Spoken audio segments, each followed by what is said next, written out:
It wasn't getting run over by a taxi that killed my brother.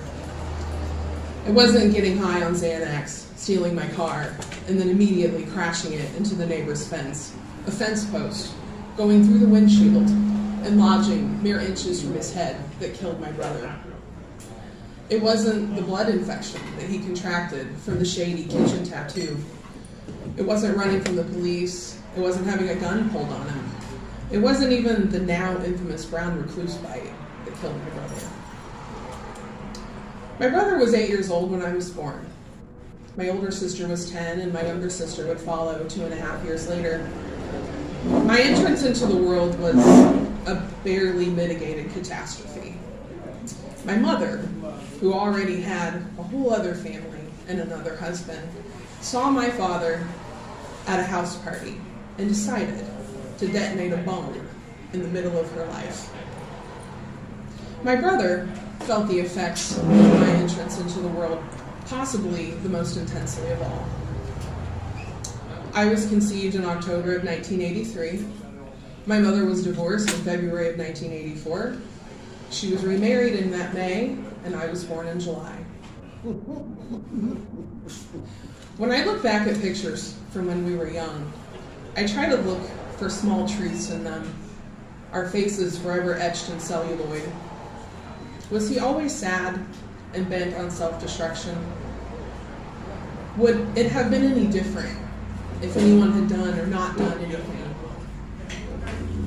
What good can come from excavating the past? Throughout his life, my brother not only had his own brushes with death, but was adjacent to it more times than I'm sure he would have liked to have remembered. His best friend from high school impulsively shot himself on graduation night after a fight with his father. A few years later, he and a group of friends snuck illegally into a quarry to cliff dive, and a group of them jumped from about 30 feet above the surface of the water, one of his friends briefly resurfacing, swimming to shore, and then dying of a broken neck. He lost friends to drug overdoses and car crashes. It was difficult to tell how these losses really affected him, because he was raised to be a man. A man in the sense that crying was for girls, weakness was to be despised, and there was never any sense on dwelling on difficult things. When we got the call that he was dead, I did exactly 3 things. Fell to the floor, had the impossible task of telling his son that he was dead, and got in my car and started to drive. I knew my mother would be on her way there, and I didn't want her to be alone. So I screamed and I cried, and funnily enough, I laughed. How ridiculous. Heroin. How anticlimactic. When the police and the coroner's office finally let us go back inside, there was little to do but tour the tragedy and take inventory of the leftovers. Here a discarded biohazard bag, here a deflated jug of water, and there his shoes akimbo on the floor where he fell out of them. It's difficult to believe, but in the 1980s, you could actually unlock and open a car door while speeding down the highway.